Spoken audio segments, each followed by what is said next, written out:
पिछले 7 सालों से इंडिया के न्यूक्लियर पावर में गवर्नमेंट मोनोपोली रहा है। प्राइवेट कंपनीज बस इक्विपमेंट मैन्युफैक्चर कर सकते थे। ये प्लांट्स ओन नहीं कर सकते थे, फ्यूल होल्ड नहीं कर सकते थे और कभी रिएक्टर्स भी ऑपरेट नहीं कर सकते थे। लेकिन अब ये सब बदल चुका है। पार्लियामेंट के विंटर सेशन में sustainable harnessing and advancement of nuclear energy for transforming India act या शांति बिल पास किया गया। ये अब इंडिया का न्यूक्लियर एनर्जी लॉ है। 1962 में स्टेट कंट्रोल के अंडर आने के बाद से ये इस सेक्टर का सबसे बड़ा शिफ्ट है। इस सब का मतलब क्या है, ये समझने के लिए हमें पहले उस सिस्टम को समझना होगा जिसे ये एक्ट रिप्लेस करेगा। क्योंकि इंडिया का न्यूक्लियर पॉलिसी बहुत स्ट्रेट फॉरवर्ड नहीं रहा है। न्यूक्लियर एनर्जी के बारे में हमेशा से लोगों में डर रहा है। इससे हिरोशिमा और नागासाकी के डिस्ट्रक्शन की हिस्ट्री जुड़ी हुई है। भले ही इन दोनों जगहों में वेपन्स यूज हुए थे और इनके डिस्ट्रक्शन में पावर प्लांट्स का कोई हाथ नहीं था, लेकिन पावर प्लांट्स में भी कुछ इंसिडेंट्स हुए हैं। 1986 में चेरनोबिल और 2011 में फुकुशिमा, ये दोनों सिविलियन रिएक्टर्स थे। इन दोनों के एक्सीडेंट्स का ग्लोबल इम्पैक्ट था, क्योंकि रेडिएशन एक इनविजिबल लेकिन लॉन्ग लास्टिंग इफेक्ट छोड़ता है। इससे रिलेटेड पब्लिक में एंजाइटी कई डिकेड्स तक रही।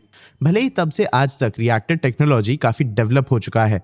जो भी गवर्नमेंट न्यूक्लियर एनर्जी पे काम करना चाहती है, उसे इस डीप हिस्टोरिकल टेंशन के अगेंस्ट भी काम करना पड़ता है। इंडिया के केस में हमारा कॉम्प्लिकेटेड न्यूक्लियर हिस्ट्री इस पे एक और लेयर जोड़ देता है।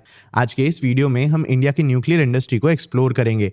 सबसे पहले हम ये समझेंगे कि शांति बिल के पहले इंडिया में न्यूक्लियर इंडस्ट्री में कौन से लॉज ऑपरेट करते थे।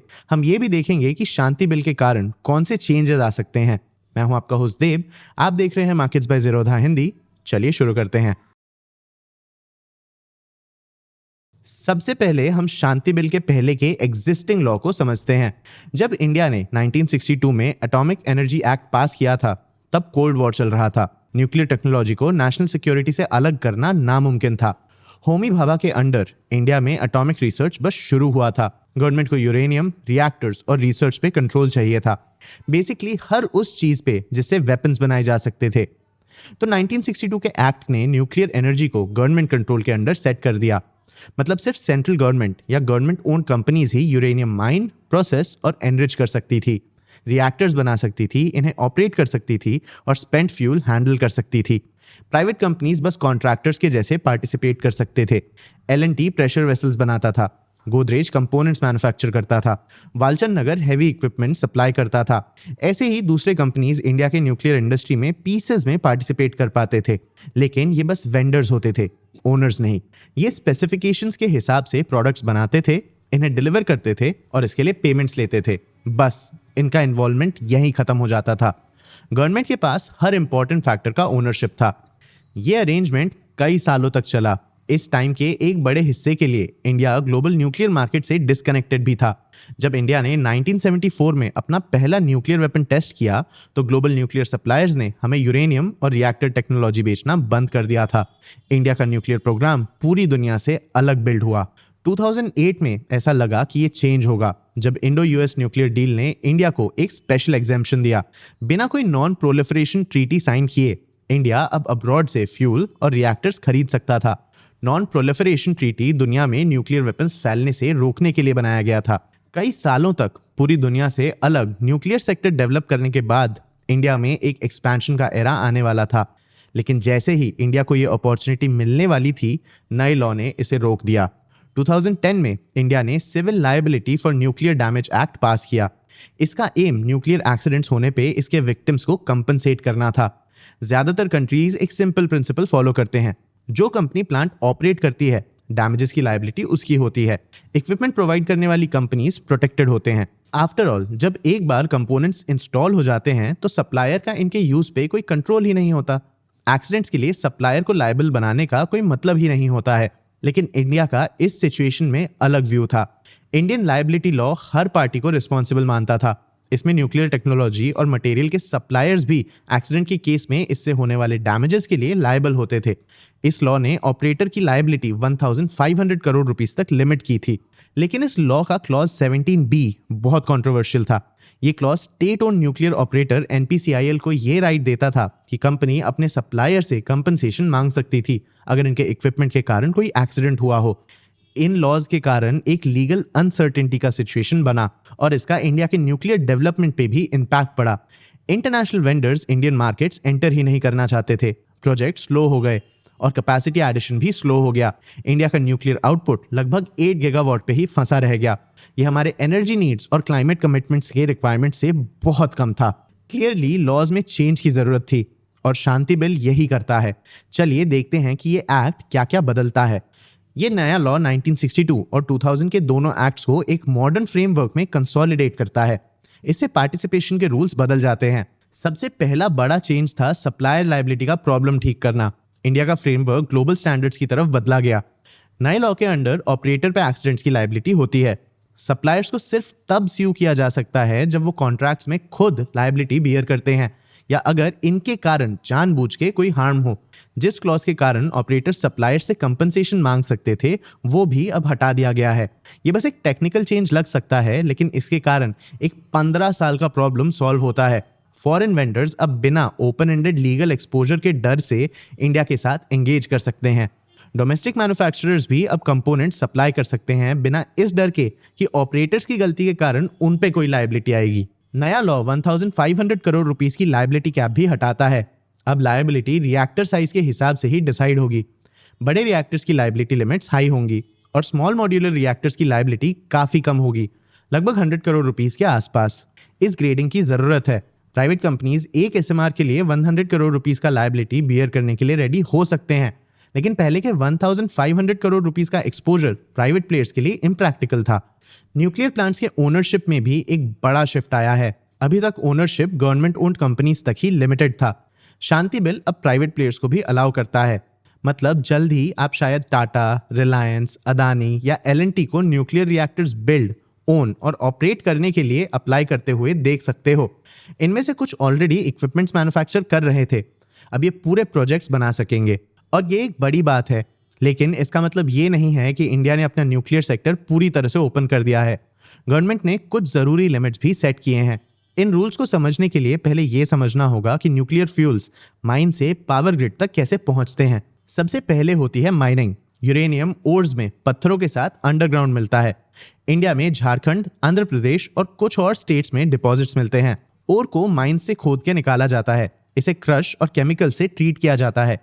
इससे एक येलो केक नाम का कॉन्सेंट्रेट मिलता है। माइनिंग और मिलिंग के स्टेप्स में बस गवर्नमेंट पार्टिसिपेट कर सकती है, प्राइवेट प्लेयर्स यहाँ इन्वॉल्व नहीं हो सकते।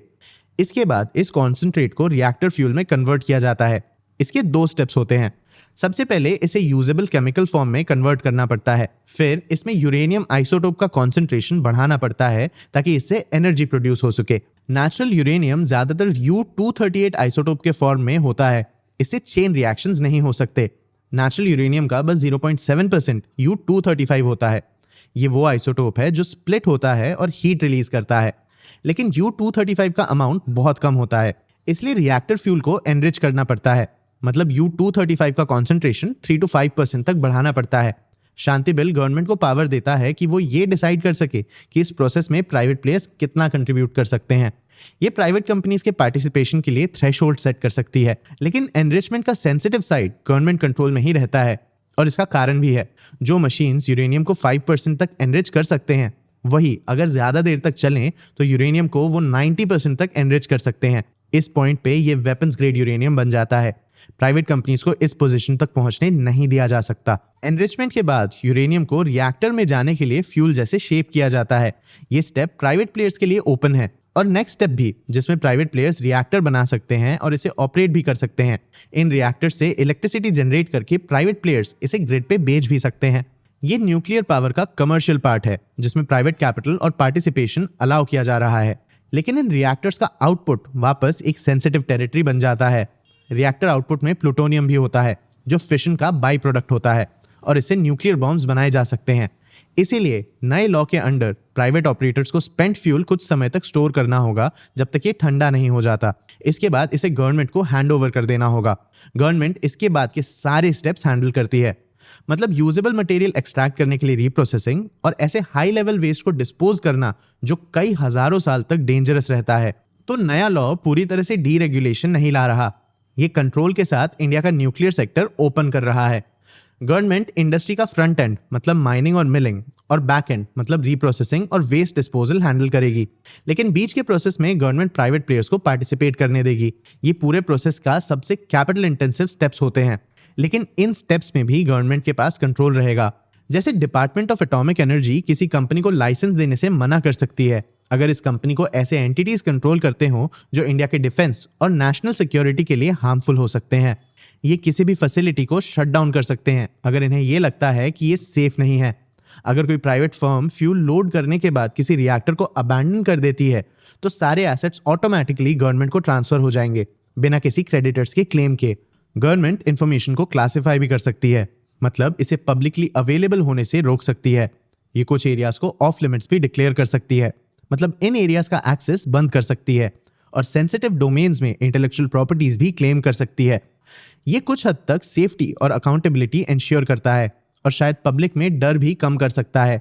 न्यूक्लियर पॉलिसी को रेगुलेट करने के लिए एटॉमिक एनर्जी रेगुलेटरी बोर्ड भी बनाया जा रहा है।